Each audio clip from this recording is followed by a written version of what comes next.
From the President today, who tweeted, "I have asked Secretary of State Mike Pompeo not to go to North Korea at this time because I feel we are not making sufficient progress with respect to the denuclearization of the Korean peninsula."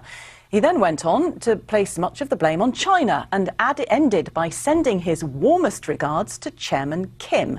Well, for more, I'm joined now by Bruce Klingner, who formerly served as the CIA's Deputy Division Chief for Korea and is now at the Heritage Foundation. Bruce, thanks for joining me. Thank you.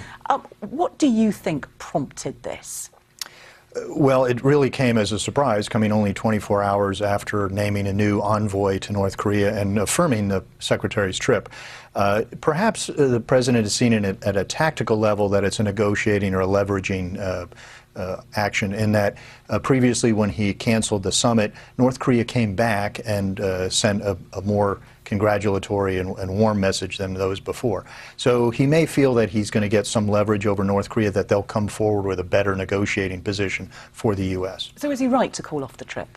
Well, how do you know if you're going to make progress unless you have the two sides talking? So there had been some optimism by some, particularly in Seoul, that the trip would have been successful, that there was some perhaps behind-the-scenes indications that there was going to be an announcement about a declaration for declaration, a dated declaration from the North in return for a peace declaration from the U.S. Certainly that's off for now. You've just come back from Korea. What do you think the South Koreans will be making of this? They will be very disappointed. They had hoped that a positive Pompeo trip, which comes after two unsuccessful recent trips where North Korea was very critical of the Secretary, that a positive Pompeo trip would cause momentum for their own president's summit meeting in North Korea next month, which perhaps could lead to Kim Jong-un going to the UN General Assembly in September. Whether he still goes or not, we don't know. But certainly now President Moon is going to be more in a salvage operation rather than building positive momentum. Where does this leave the process then?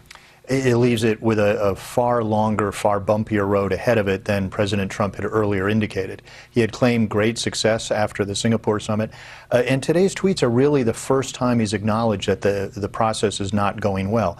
Although he still incorrectly blames China for North Korea's intransigence, whether he's shifting the blame because he doesn't want to admit the process is not going well, or just thinks China has a greater influence over North Korea than it does. Well, we are always talking about China's role in all this. Is there something more that China could be doing?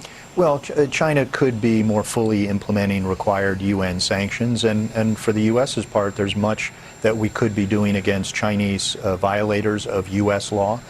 We are holding our punches, and the President has indicated that there are 300 North Korean entities we're not sanctioning, as well as at least 36 Russian and Chinese entities that we're not sanctioning. Bruce Klingner, thanks very much for joining me. Thank you. Now, people in Hawaii are bracing themselves for the impact of Hurricane Lane. Already there's been flash